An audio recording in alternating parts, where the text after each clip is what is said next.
Bun venit la un nou episod de pe acest canal. Astăzi, în acest episod, o să vă arăt cum să faceți bani pe GTA 5.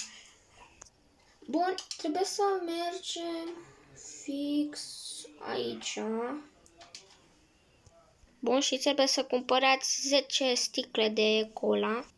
Bun, trebuie să intrați pe, înainte să faceți asta, trebuie să intrați pe telefon, la internet, pe Money and Service, pe ăsta.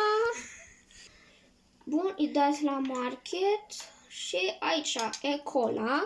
După trebuie să-i dați buy și aici și îi dăm aici, punem aproape toți banii. Bun, și ce trebuie să punem? Și ce trebuie să punem aproape toți banii.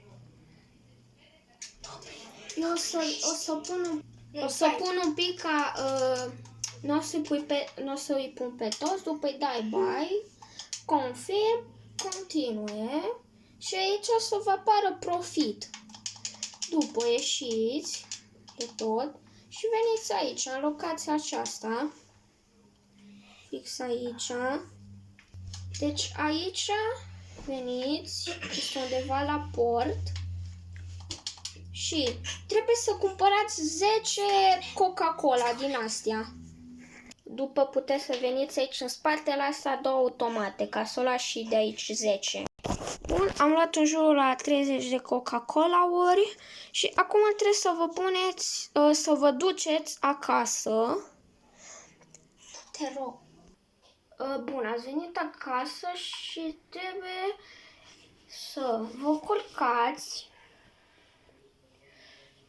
Vă trebuie o versiune din asta salvată și trebuie să apăsați Select sau nu știu, dacă sunteți de pe PlayStation, nu știu ce trebuie să apăsați, Triumph sau nu.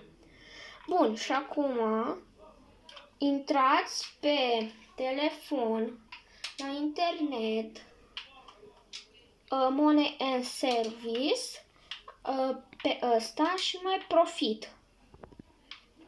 Și aici aveți profitul ăsta. Și am început cu 100.016 și dacă îi dau sell all, confirm, am tot atâta pentru că am cumpărat numai 10 Coca-Cola-uri și trebuie și distruse după. Da. Cam atât a fost acest episod, sper că v-a plăcut, dați like pentru partea a doua.